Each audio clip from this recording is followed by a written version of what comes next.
계속 이어보겠습니다. 그 요약서 경우에는 여기 원시적 불능, 후발적 불능이라고만 나와 있지 필수에는 원시적 불능, 후발적 불능에 대한 자세한 설명은 없습니다. 그러니까 이런 부분들은 수업 시간에 그대로 들어서 확인하시면 다시 한 번만 가바고라고 4월 1일 날 매매 계약을 체결했는데 3월 1일자 지진으로 이미 이 건물은 멸실이 된 상태였다. 그래서 계약 성립했을 때부터 이 소유권을 이전해 주는 게 실현 불가능했다. 이런 걸 무슨 불능이라고 한다고요? 원시적 불능.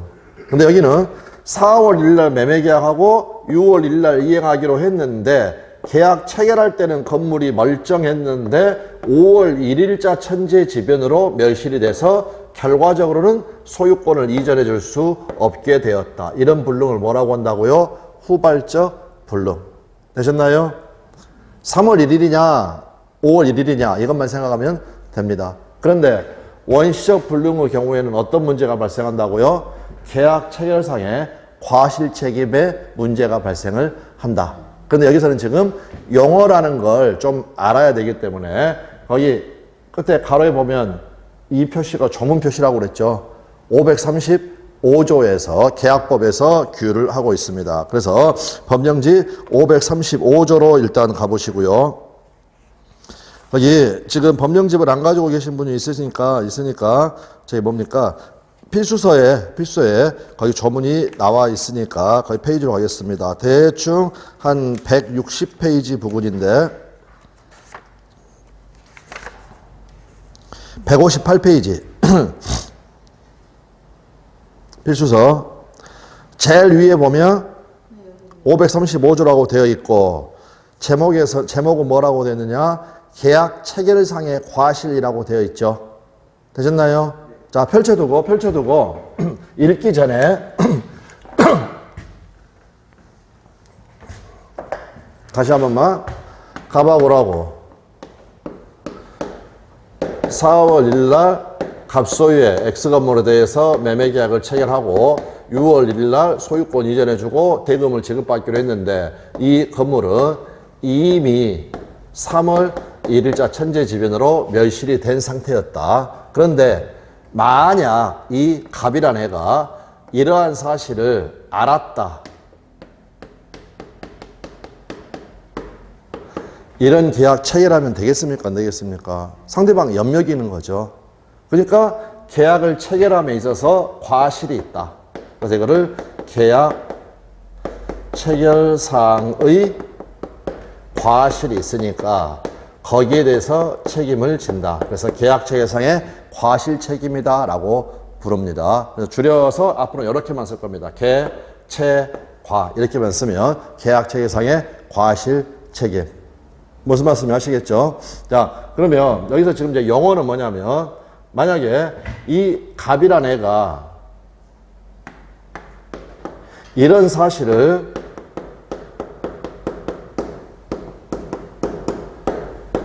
알 수 있었다. 알았다와 알 수 있었다는 다르죠. 지금 그 용어를 하는 겁니다. 그러면 알 수 있었다는 사실로 실질적으로는 안 건가요? 모른 건가요? 몰라요. 모른 거죠. 모른 거. 자, 그래서 지금 그 용어를 설명하기 위한 겁니다. 지난번에 우리가 알았다를 몰랐다를 뭐라고 한다고 했습니까? 선의. 알았다를 악의. 그러면 악의가 여기 방금 나와있던 것처럼 알았다.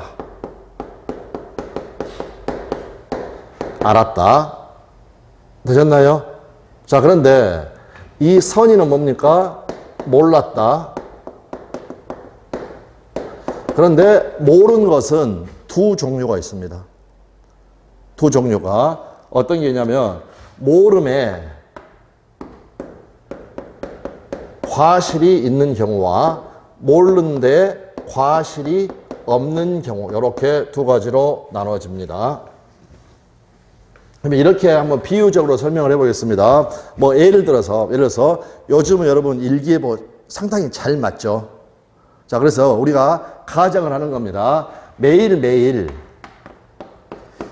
일기예보를 일기예보를 확인해야 할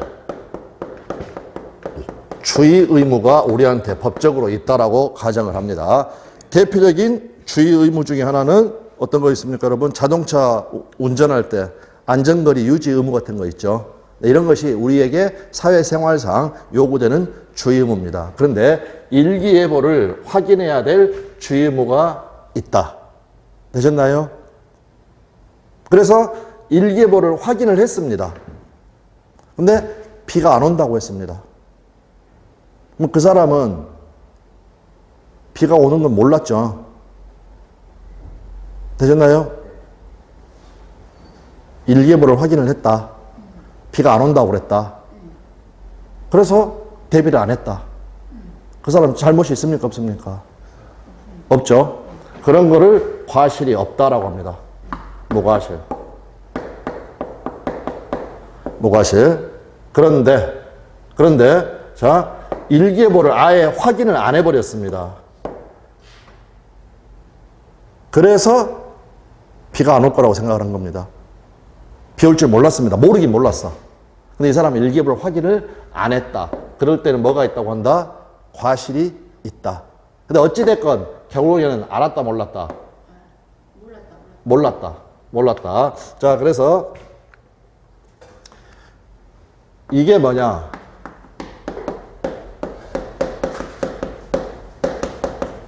알 수 있었답니다. 알 수 있었다. 일기예보를 확인을 했다라면 알 수 있었을 텐데. 근데 실제로는 그건 안 겁니까? 모른 겁니까? 모르긴 모른 거죠. 그러면 이거는 뭐 어떻게 표현할 수 있습니까? 알 수 없었다. 주의 의무를 다 했어도, 안전거리를 다 지켰어도 어쩔 수가 없었다. 그러면 그런 사람에게는 잘못이 있다, 없다? 없다라는 거. 그래서 결론적으로 선의는 순서를 다시 바꾸면 무과실인 경우가 있고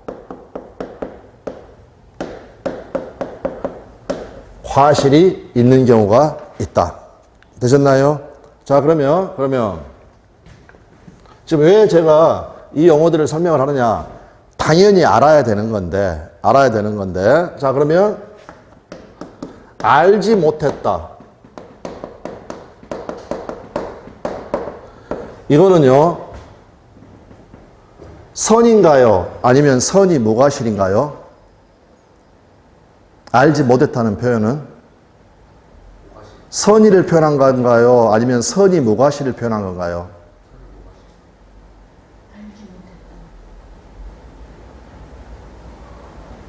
선이 무과실은 뭐라고 표현한다고요? 그러면 알지 못했다는 선의를 표현한 겁니까? 선이 무과실을 표현한 겁니까?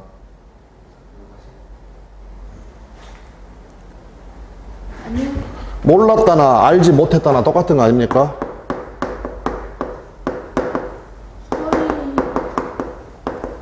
그래서 결론부터 말씀드리겠습니다. 알지 못했다나 몰랐다나 똑같은 말입니다. 예, 제가 왜 이 말씀을 드리느냐? 올해 민법 문제에서 정답 오류가 하나가 있어가지고 전부 정답이 나온 게 있었습니다. 왜 전부 정답이 나왔느냐? 출제 교수가 알 수 없었다라고 써야 되는데 알지 못했다라고 적어버렸습니다. 무과실까지 넣어줘서 알 수 없었다라고 표기를 해야 될 부분에 무과실 안 넣어주고 그냥 알지 못했다 선이라고만 적었습니다. 그래서 결과적으로 이 용어를 잘못 써가지고 출제 오류 전부 정답 이렇게 됐다. 그러니까 당연히 이 용어들을 알고 있어야 한다는 겁니다. 그래서 선이 무과실은 뭐라고 표현한다고요? 알 수 없었다. 알 수 있었다는 뭘 말한다고요? 과실. 그러니까 우리가 보통 말할 때 선이 무과실, 그 다음에 이거는 선이 유과실 이렇게 말하고 이거는 그냥 과실이 있었다. 과실이 있었다. 그 다음에 알지 못했다는 그냥 뭐만 이야기한 건다. 이거는 그냥 선이만 이야기한 거다. 선이만 이야기한 거다. 네, 그렇게 봐주시면 되겠습니다. 그러니까 결론 보십시오. 자, 3월 1일자로 이미 이 건물이 멸실됐는데 갑이 그 사실을 알았다라면 이 계약 체결하면 된다, 안 된다? 안 된다. 그러니까 알았다는 뭡니까? 악의. 됐습니까? 그 다음에 이거. 만약 갑이 이런 사실을 알 수 있었다면 이런 계약 체결하면 안 되죠. 알 수 있었다는 건 뭐라고 표현하면 됩니까? 알 수 있었다는? 선의 무과실은 뭡니까? 선의 과실. 네, 선의 과실일 때는 그냥 이렇게만 표현하면 됩니다. 그래서 이 과실이 있다. 과실이 있다는 말 속에는 모르긴 몰랐는데 과실이 있었다라고 이야기를 하는 겁니다. 그래서 이런 사람은 이런 책임을 져야 됩니다. 책임을 져야 된다. 그런데 만약 갑은 이랬는데 을도 이 사실을 알았다. 그러면 갑한테 따질 수 있겠습니까? 없겠습니까? 없겠죠. 또 을도 이런 사실을 알 수 있었다. 그러면 을한테 따지면 되겠습니까? 안 되겠습니까? 안 되겠죠. 왜? 과실이 있으니까. 그러니까 을이 갑에게 책임 추궁을 하려면 을의 요건은 뭐가 되었습니까? 선의는 두 종류가 있다. 과실이 없는 선의. 선의 무과실. 그건 줄여서. 그래서 을이 책임 추궁을 하려면 을의 요건은 뭐여야 되느냐? 선의 무과실이어야 책임 추궁을 할 수가 있다. 선의 무과실이라는 것은 알지 못했다 해서는 안 되고 뭐라 해야 된다? 알 수 없었다. 주의 의무를 다 했더라도 알 수가 없는 상황이었다. 이렇게 이야기를 한다라는 거. 그래서 가장 기본적인 용어인데 출제하다가 약간 살짝 놓쳐버린 거죠. 서다 놓쳐버린 거다. 근데 이제 저 같은 경우는 그냥 이 문제 보자마자 어이구 이거 잘못 냈네. 왜냐하면 이 용어 자체를 항상 정확하게 알고 있어야 된다고 설명을 드리니까. 그러면 거기에 158페이지에 방금 펼쳤던 535조 조문을 보겠습니다. 계약 체결상의 과실. 자, 3월 1일자로 이미 건물이 멸실된 상황을 생각하시면서 1항 목적이 불능한 계약을 체결할 때에 이해되셨나요? 그 불능을 알았거나 알 수 있었을 자는 알았다는 말이 악의, 알 수 있었다는 말이 과실. 상대방이 그 계약의 이 부분은 신경 쓰지 마시고요. 지금은 유효를 믿었음으로 인하여 받은 손해를 배상하여야 한다. 되셨나요? 다음 부분은 읽지 말고 밑에 2항으로 나와가지고 전항, 즉 535조 1항, 즉 계약 체결상의 과실 책임에 관한 규정 535조 1항은 상대방이 그 불능을 알았거나 알 수 있었을 경우에는 적용하지 않는다. 이해되셨나요? 네, 여기. 얘는 이런데, 아니, 얘도 알았다면 책임 추궁 못 하는 거죠. 얘도 알 수 있었다면 책임 추궁 못 하는 거죠. 그러니까 이때는 책임 추궁할 수가 있다, 없다? 없다. 그러니까 상대방은 어떤 요건이 갖춰져야 한다? 선의 무과실이어야 한다. 선의 무과실. 네, 그렇게 봐주시면 되겠습니다. 마지막으로 한 번만 더요. 선의 무과실이라는 말은 선의 and 거기에 대해서 과실이 없어야 된다. 그럼 이거의 반대말은 악의. 되셨나요? 다음 and의 반대말은 오와 무과실의 반대말은 과실. 과실이 있었다.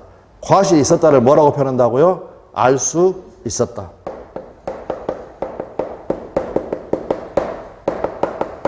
네, 이렇게 되어 있다는 거. 용어, 기본 용어니까 반드시 정리를 해 두셔야 된다. 네, 그 정도 말씀을 드리겠습니다. 그래서 이제 계약 체결상의 과실 책임의 문제가 어떠한 문제인가를 간단하게 그 조문을 통해서 보면서 선의, 악의, 선의는 두 종류, 무과실과 과실.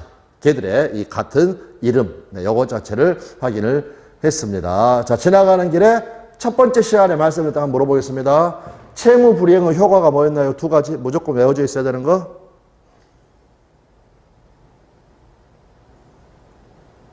채무 불이행이 있으면 어떤 문제들이, 어떤 법률적인 문제들이 발생합니까? 채무 불이행이 있으면 효과, 법률상으로 어떤 문제가 발생하는가? 손해배상하고 해제라고 그랬습니다. 손해배상 청구권 발생, 해제권 발생. 무조건 외워져 있어야 됩니다. 무조건. 나중에 공부하실 때 여러분 딱 여기 390조라고 적어져 있죠. 그래서 거기 조문을 가시게 되면 채무불이행과 손해배상이라고 적어져 있습니다. 여기 546조에 가게 되면 해제라는 단어가 나옵니다. 자, 그렇게 봐주시면 되겠습니다. 자, 이 정도 봐주시면 되고, 여기에 이제 그 불능과 관련된 겁니다. 그 다음에 목적의 적법 나와 있습니다. 목적의 적법은 여기는 별도로 지금은 안 보겠습니다. 그래서 여기 강행 규정을 위반하면 안 된다라는 거. 이게 전부 다 판례 사안이고 그 경우에는 계약이 유효냐 무효냐라는 거. 그랬을 때 우리 배운 거 하나 있네요. 4번. 부동산 실명법상 명의시탁 약정 무효라고 적어져 있었습니다. 지난번에 우리 조문 읽어봤었죠. 그 다음에 거기에 따른 물권 변동도 무효다. 이런 것들이 바로 효력 규정을 위반했기 때문입니다. 그런데요. 이 정도만 그냥 받으면 됩니다. 여기는 적법해야 된다. 그 다음에 목적의 사회적 타당. 그래서 103조 조문 읽었었죠. 반사회질서 법률행위, 선량한 풍속 기타 사회질서에 위반한 사항을 내용으로 하는 법률행위는 무효로 한다. 절대적 무효입니까? 상대적 무효입니까? 지금 보니까 조문을 보니까. 아니요, 절대적이에요. 왜 절대적 무효입니까? 사회질서를 위반했습니다. 아니요, 그렇게 하면 안 된다니까요. 눈으로 보고 하라니까, 눈으로.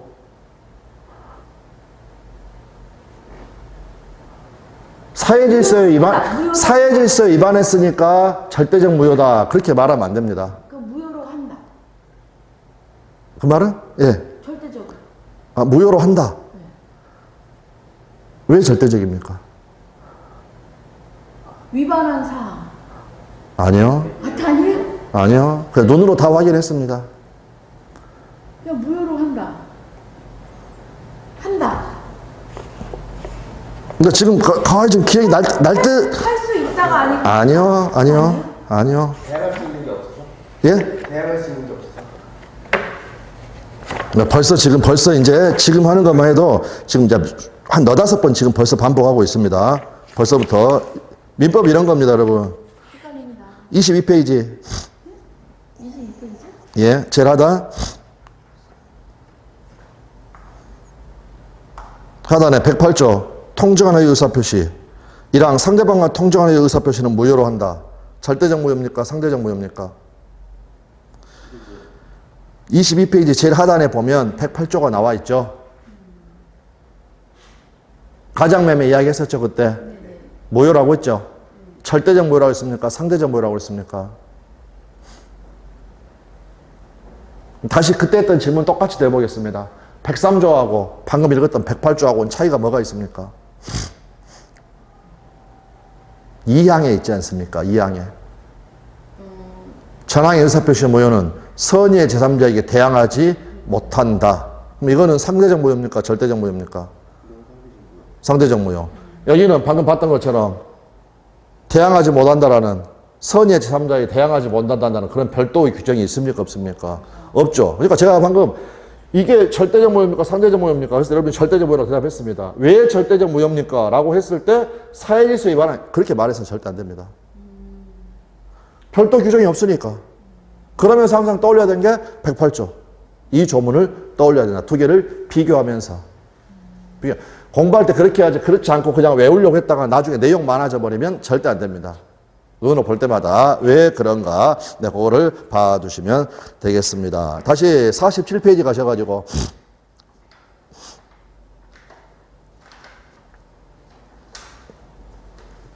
제일 밑에 보시면, 무효 종류해가지고, 절대적 무효와 상대적 무효가 나와 있죠. 이건 지나간 시간에 했던 거고, 앞에 적어져 있는 게 원칙이라고 그랬죠. 찾으셨나요? 47페이지 제일 밑에. 절대적 무효가 원칙입니다. 아래 상대적 무효가 예외입니다. 그런데 1항을 보면 판례의 표현이 나와 있습니다. 무효를 주장할 수 있는 상대방을 제한하는 규정을 별도로 두고 있는 경우가 상대적 무효입니다. 이해되셨나요? 방금 108조 2항 전항의 의사표시 무효는 선의의 제3자에게 대항하지 못한다, 주장하지 못한다 해가지고 무효를 주장할 수 있는 상대방을 제한하는 규정을 두고 있죠. 되셨나요? 그런 것을 상대적 무효. 그런 거 상대적 무효. 그럼 나중에 다음에 여러분들 그 9월 10월 가면 모의고사 문제 어떻게 나와 있을 거냐면 다음 중 상대적 무효인 것을 골라라 이렇게 나와 있는 게 아니라 시험에 뭐라고 나와 있느냐. 다음 중 무효를 주장할 수 있는 상대방을 제한하는 규정을 별도로 두고 있는 경우는 이렇게 나와 있을 겁니다. 그럼 그는 절대적 무효를 찾아라, 상대적 무효를 찾아라. 예, 별도 규정이 있어야 됩니다. 별도 규정이 있어야 된다. 네, 이렇게 봐주시면 되겠습니다. 그래서 읽겠습니다. 지난번에 말했습니다. 얘기했습니다. 절대적 무효. 앞으로 다시 위로 가가지고 누구에게나 가령 선의 제3자에게도 무효를 주장할 수 있는 무효. 이거를 절대적 무효라고 한다. 그리고 이제 이 항해가 여러 가지 예가 나와 있는데 방금 여기 하고 있는 거 반사회적 법률행위. 그리고 지난 시간에 여기 폭리행위 이것도 했는데 기억나시나요? 병이 소유권 취득 못하는 경우. 못하는 경우. 네, 그 내용을 생각하시면 되겠습니다. 그래서 지금은 아주 중요하다. 너무너무 중요하다라는 걸 의식만 해 두시면 됩니다. 다시 한번 말씀드리지만 외우는 건 아무 의미 없습니다. 직접 몸으로 느끼는 겁니다. 여기 없네. 안 적어져 있네. 주장하지 못한다라고 해가지고 그런 규정이 없네. 그러니까 이거는 절대적 무효다. 모든 사람에게 주장할 수가 있구나. 네, 이렇게 된다라는 거. 그 다음에 746조는 불법 원인 급여. 일단 한번 읽어보겠습니다. 단서는 필요 없고요. 불법 원인으로 인하여 재산을 급여하거나 노무를 제공한 때에는 그 이익의 반환을 청구하지 못한다. 그랬고 불법 원인에서 요 불법이 뭐냐? 불법이 그때마다 의미가 달라질 수가 있는데요. 요 불법이 뭐냐? 바로 사회질서 위반을 이야기합니다. 그래서 우리 판례는 103조하고 밑에 746조 이 두 개는 표리 관계에 있다. 동전의 양면이다라고 이야기를 합니다. 그 말이 무슨 말인가?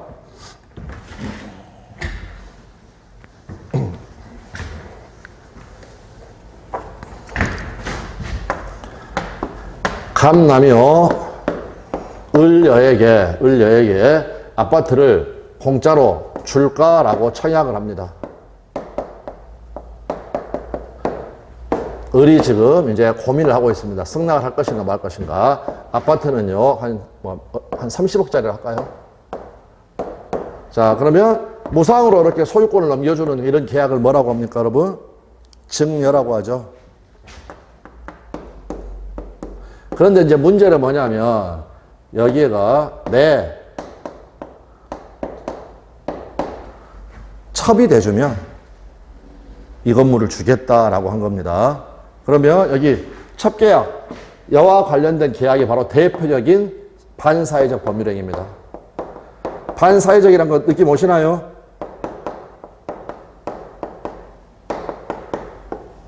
일부 일처제에 위반되지 않습니까? 첩을 둔다는 게. 되셨나요? 그리고 그 첩을 둔다고 한 게 능력 좋아가지고 애인 여러 명 있는 거 그거 이야기하는 게 아니죠. 부인이 있고 아내가 있고 또 아내를 두는 겁니다. 또 아내를. 본부인, 첩 이런 식으로 되는 거. 됐습니까? 그러니까 이거는 사일서 위반입니다. 자, 그래서 자, 내 첩이 돼주면 요거 아파트 주겠다라고 이야기를 했습니다. 30억짜리. 을의 입장에서 고민될 수 있겠습니까? 금액이 너무 적나요? 고민될 만하죠. 자, 그래서 을이요 고민의 고민을 3박 4일 동안 하다가 어차피 인생 한 방이지. 콜. 그래서 둘 간에 이 증여계약이 성립했습니다. 자, 고민의 고민을 해가지고 결과적으로 콜 했는데요. 아파트 안 줍니다. 오빠 아파트 줘. 안 줍니다. 소송 가서 이길 수 있나요? 여기 선량한 보석 기타 사회질서 위반한 사항을 내용하는 법률행위는 무효로 한다. 되셨나요? 그러므로 이 계약에 따른 이 아파트에 대한 소유권, 이전, 채권 요거는 있다 없다? 없다. 없다. 자, 그런데 이제 이번에는요.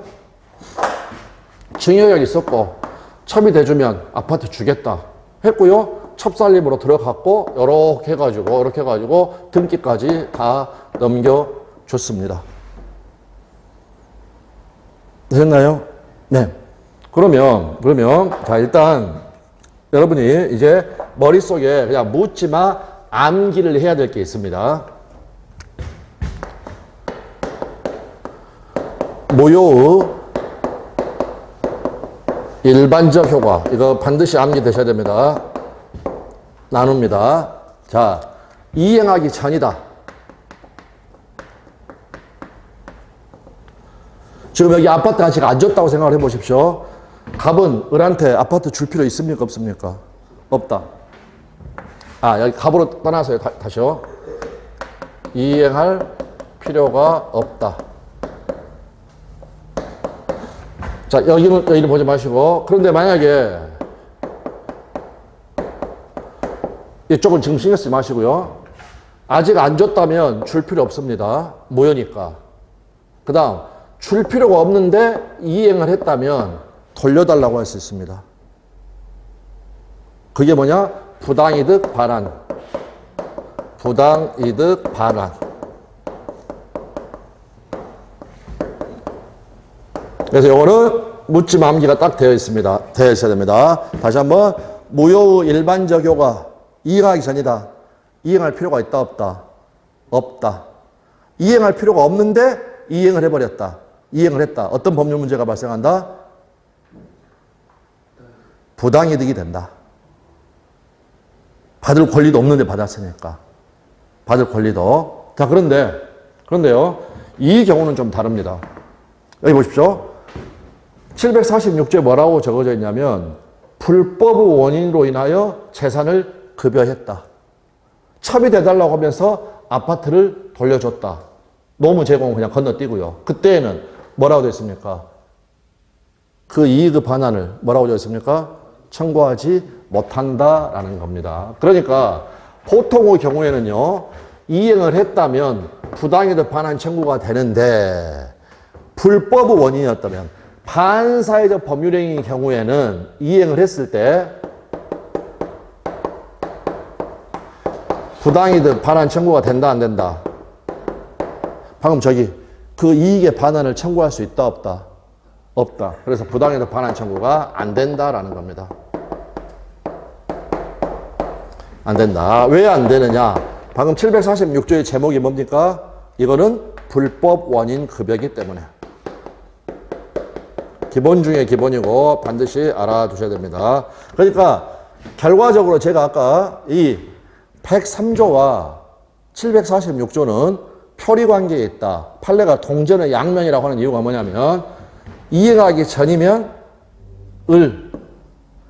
법원에다가 이거 아파트 받게 해주세요. 도움 받을 수 있습니까? 없습니까?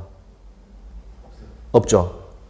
그 다음에요. 만약에 갑이 아파트를 줘버렸다면 법원에다가요. 저 돌려받게 해주세요. 됩니까? 안 됩니까? 안 됩니다. 그래서 이처럼 사회 질서에 위반된 법률행위를 원인으로 해가지고 어떤 급여가 일어났을 때는 법원이요. 아예 안 도와주겠다는 겁니다. 그래서 요거는 이행하기 전 위에 건 줄 필요가 있다 없다? 없다. 이거는 이행했을 때 돌려받을 수 있다 없다? 없다라는 겁니다. 자, 그래서 계속 갑니다. 시험 문제입니다. 똑같이 방금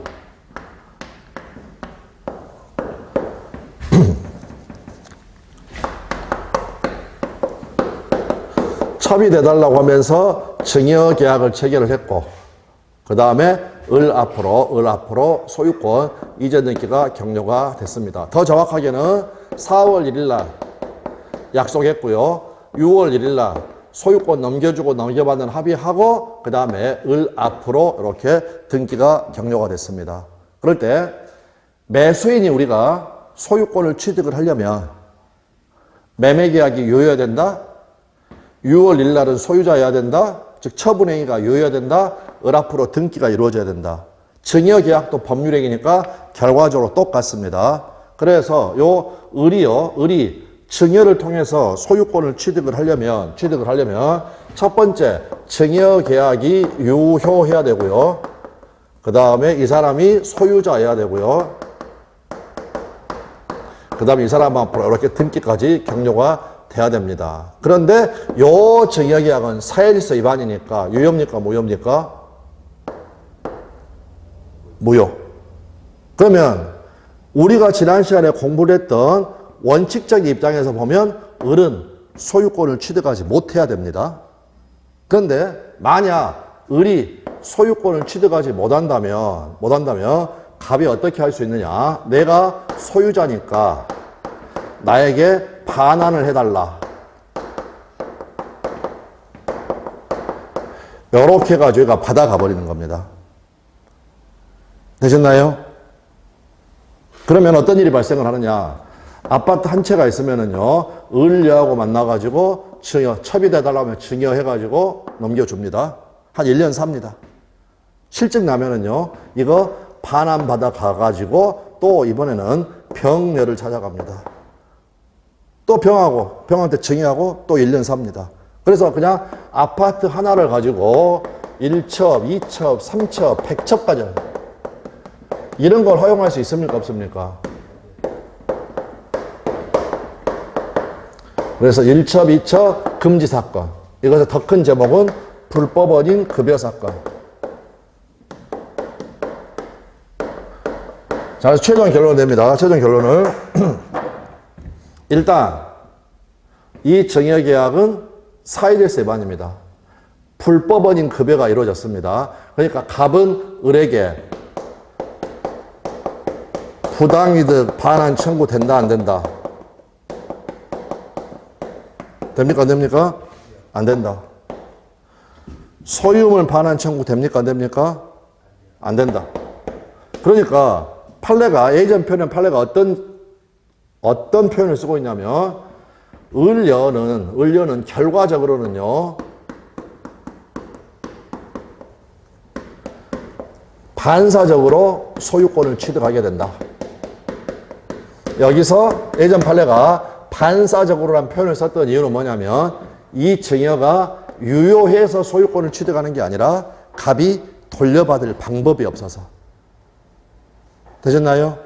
자, 그래서 을이 소유권을 취득을 했습니다. 그런데 을의 아주 친한 친구가 병이 있어서 절친. 병은요, 이런 사실을 다 알고 있었습니다. 그 친구가 시가보다 좀 싸게 이 을소유의 아파트에 대해서 매매 계약을 하고 처분행위하고 등기를 격려를 받았습니다. 병은 소유권 취득합니까? 못합니까? 이런 사실을 다 알고 있었던 병 취득합니까? 못합니까? 병이 매매계약을 통해서 소유권을 취득을 하려면 첫 번째 이 매매계약이 유효할 것. 유효합니까? 별다른 말 없으면 계약은 유효가 원칙입니다. 유효할 것. 얘 앞으로 세 번째 등기가 격려될 것. 등기 격려됐죠? 두 번째 처분행위가 유효할 것. 유효한 처분행위가 있으려면 을에게 소유권이 있어야 되죠. 되셨나요? 을에게 소유권이 있습니까? 있죠. 그러면 병은 소유권 취득했습니까? 했죠. 그러니까 이런 것을 알았냐 몰랐냐는 따질 필요가 있다 없다? 없다라는 거. 그래서 제일 먼저 이거 세 개예요. 양금 세 개. 네 번째 요건 해가지고 여기서 선이어야 된다 이런 말 안 했죠? 매매가 유효할 거.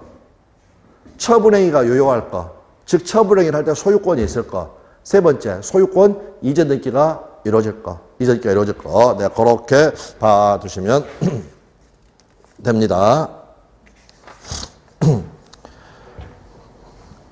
자, 16페이지.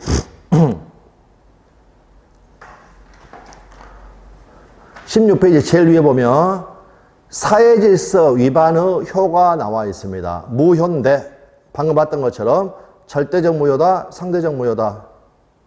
제목 보시면서 절대적 무효다. 절대적 무효라는 말은 1번 누구나, 즉 반사회적 법률행위 무효는 이를 주장할 이익 있는 사람은 누구든지 주장할 수 있다. 판례 표현이고 시험 지문이고요. 2번 반사회적 법률행위 무효는 선의의 제3자에게 대항할 수 있다 없다? 있다. 절대적 무효니까. 누구에게나 주장할 수 있으니까. 되셨나요? 이건 지금 지난 시간에 다 말씀드렸던 겁니다. 그 다음 여기 3번 다시 한번 너무너무 중요하니까 여기다 복수 갑하고 을하고 4월 1일날 매매 별말 없으면 다 6월 1일날 이행하기로 한 겁니다. 폭등 병하고 1억 5천에 5월 1일날 매매. 그런데 이 매매가 성립하는 과정에 병 제2매수인이 매도인 갑의 배임 행위에 적극 가담을 하였다. 그래서 매매 계약이 이루어졌다. 병 앞으로 등기가 격려가 됐다. 그리고 병이 정이라는 사람하고 매매 계약을 하고 그 다음에 요 정 앞으로 소유권 이전기가 격려가 됐고 정은 이러한 사실을 전혀 몰랐다. 이 정 소유권 취득합니까? 못합니까? 지난 시간에 했던 거 너무너무 중요한 거 지금 하고 있는 거 못한다. 왜 못한다? 딱 한 단어로 말하면 방금 제목 방금 그 제목 아니요. 절대적 무효니까. 모든 사람한테 무효니까. 선의를 하더라도 소유권 취득한다 못한다? 못한다라는 겁니다. 그래서 이거는 절대적 무효 사건.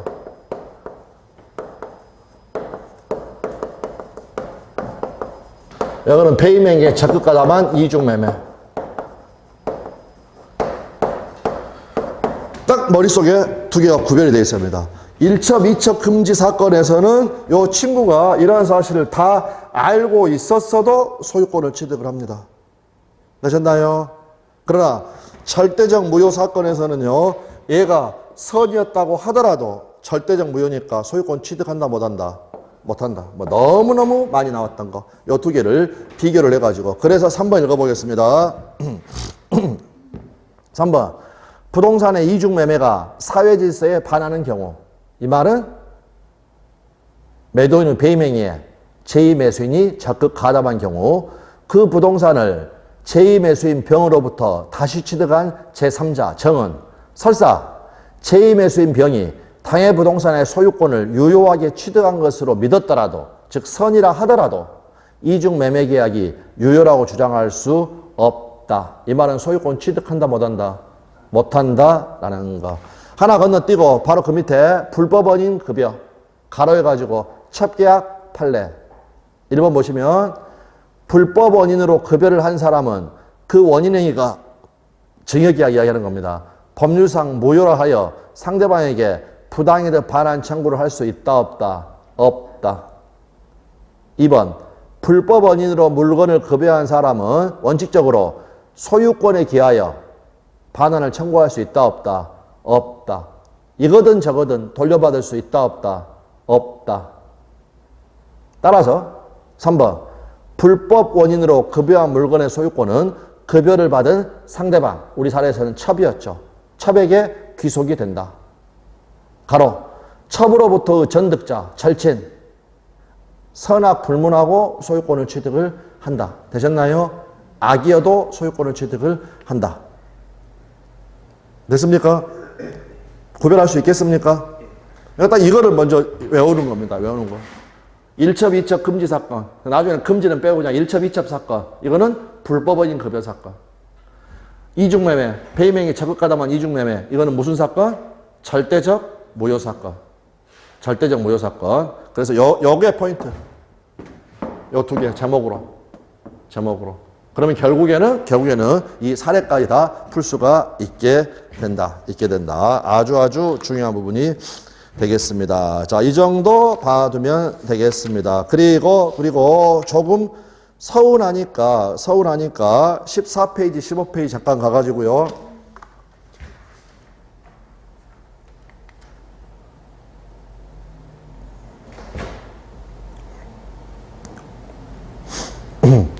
자, 반사일세에 해당하는 경우 1번이 시험에는 제일 많이 나왔습니다. 공무원의 직무행위에 관하여 부정한 청탁을 하고 그 대가로 금전을 지급하기로 한 약정. 이거 쭉 보다 보면 여러분 어떤 범죄 이름이 하나 떠오르시는 거 없나요? 제가 지난번에도 범죄를 조작 유발하는 거 무슨 들어본 그 신문이나 뉴스에서 자주 들어본 범죄 떠오르시는 거 없나요? 뇌물죄. 공무원한테 청탁하고 돈 주는 거. 뇌물죄라는 단어 들어보셨죠? 공무원들한테. 예.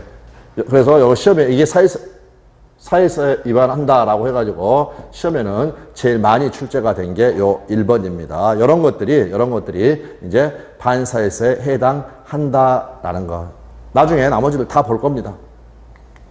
그 다음에 해당하지 않는 경우 이런 것도 나중에 다 설명을 드릴 텐데 이번에 강제집행을 면할 목적으로 부동산에 허위의 근저당권 설정등기를 경료하였다. 이런 것들이 대표적으로 사회질서 위반이 아니다라는 겁니다. 이거 나중에 어떤 식으로 정리하는지 다 말씀을 드립니다. 그래서 이런 것들이 사회질서 위반이냐 아니냐. 근데 전부 다 시험에 출제된 것들이니까 나중에 봐주시면 되겠고요. 그다음 여기 이 부분 지금 지난 시간에 했던 거 생각나시나요?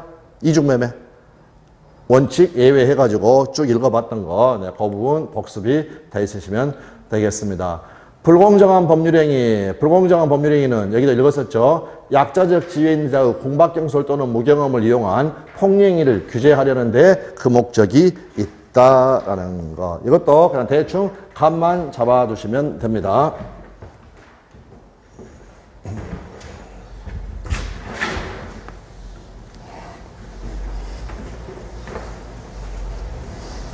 자, 갑이라는 친구가요.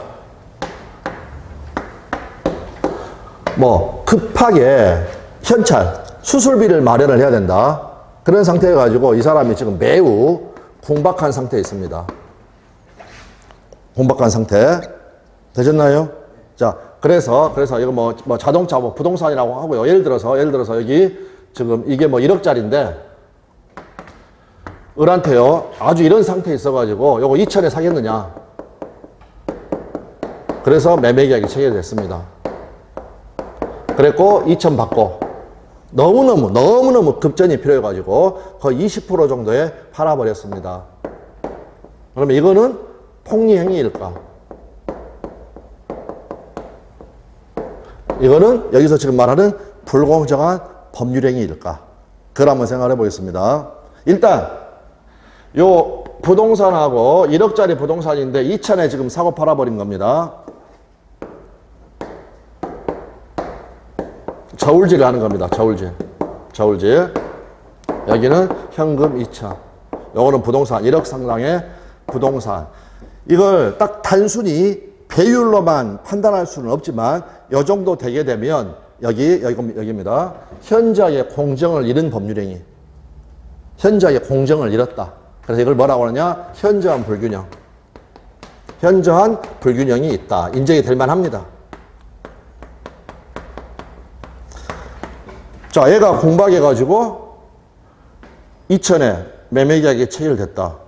분명히 이거는 지금 현저한 불균형이 있다. 다시 한번 읽어보겠습니다.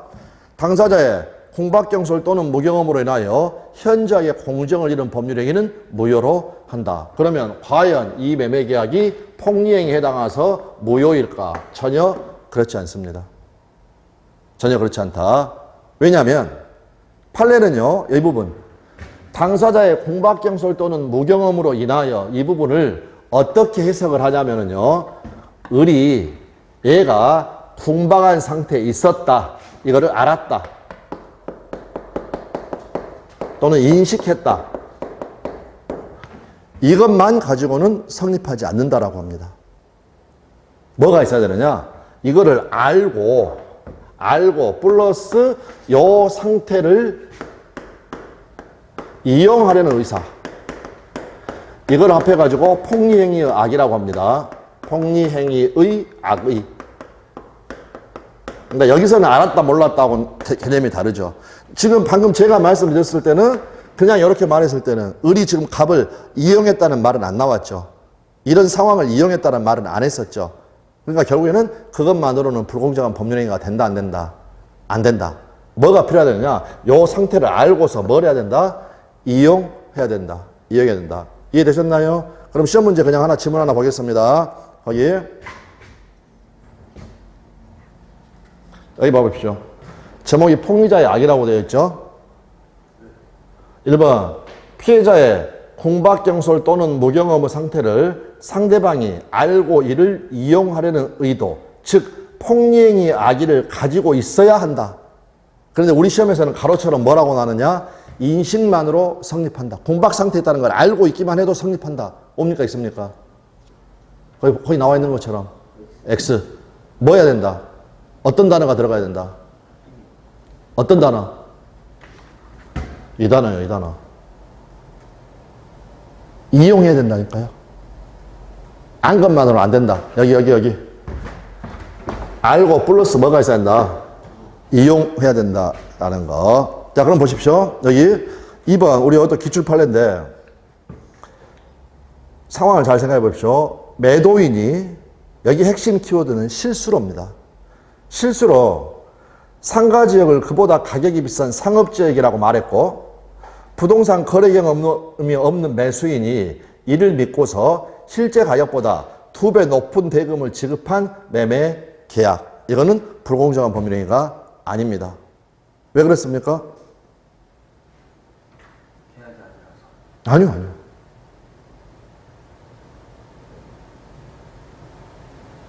매도인이 실수한 거지. 이 거래 경험이 없는 매수인을 이용한 건 아니죠. 이해되셨나요? 폭리행위의 악의가 있다 없다? 없다. 그러니까 불공정한 법률 행위다 아니다? 아니다라는 거. 그래서 불공정한 법률에 해당하지 않는다. 이렇게 나온다는 겁니다. 그래서 이게 전부 다 폭리자에게 악의가 있어야 된다. 폭리행위 악의가 있어야 된다. 네, 그렇게 봐두시면 되겠습니다. 자, 그 정도 봐두시면 되고요. 되고 이제 다시 처음으로 가가지고, 그래서 불공정한 법률행위에서는 일단은 방금 말씀드렸던 거, 그거를 이해하시는 게 제일 중요합니다. 무경험으로 인하여 이거를 판례는 어떻게 해석을 하느냐? 그거를 알고 이용한다. 알고 이용한다. 이렇게 해석을 합니다. 뭐 여기도 불공정한 법률행위는 시험에 나오게 되면 전부 다 맞춰야 되는 그런 부분이고요. 지금 뭐 전체를 다 보실 필요는 없습니다. 다시 한번 복습. 갑하고 을하고요. 그때 이 사람이 조금 아픈 사람이라고 그랬죠. 그래서 무경험한 사람입니다. 거래 일반에 대한 경험이 없습니다. 그래서 을이란 애가 요거 10억 상당의 부동산 요거를 그냥 꿀꺽 해가지고 금액은 좀 달라질 수도 있습니다. 3억 주고 사버린 겁니다. 3억 주고. 되셨나요? 그리고 병한테 이거를 8억에 팔았습니다. 병은 얘가 이거를 이 무경험을 알고 이용해가지고 폭리를 한 사실을 전혀 몰랐다. 병은 소유권 취득한다 못한다? 다 복습입니다. 왜 못한다? 아니요. 딱 법률적 용어로 딱 한마디로. 왜 못한다?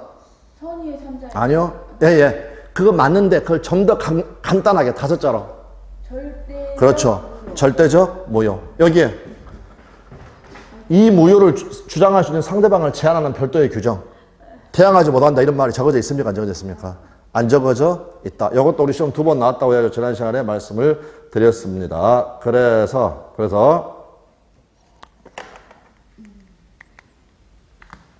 여기죠. 절대적 무효, 상대적 무효. 절대적 무효. 토지 매매가 불공정한 법률행위로 무효인 경우에 그 토지를 전득한 제3자는 선이라 하더라도 소유권을 취득한다 못한다? 못한다라는 거. 만약 소유권을 취득을 하려면 천황의 무효는 선의의 제3자에게 대항하지 못한다라는 그런 특별 규정이 있어야 됩니다. 되셨나요? 무효는 원칙이 절대적 무효다, 상대적 무효다? 절대적 무효. 그러니까 별도로 그런 규정이 없으면 그 자체로 그냥 끝나는 겁니다. 선의를 하더라도 소유권 취득한다 못한다? 못한다라는 거. 네, 그렇게 봐주시면 되겠습니다. 그 다음 잠깐 쉬었다가 여기 무효행위 전환이라는 거. 여기 이제 시험에 뭐 지겨울 정도로 많이 나온 판례인데 네, 요 부분을 잠깐 설명을 드리겠습니다.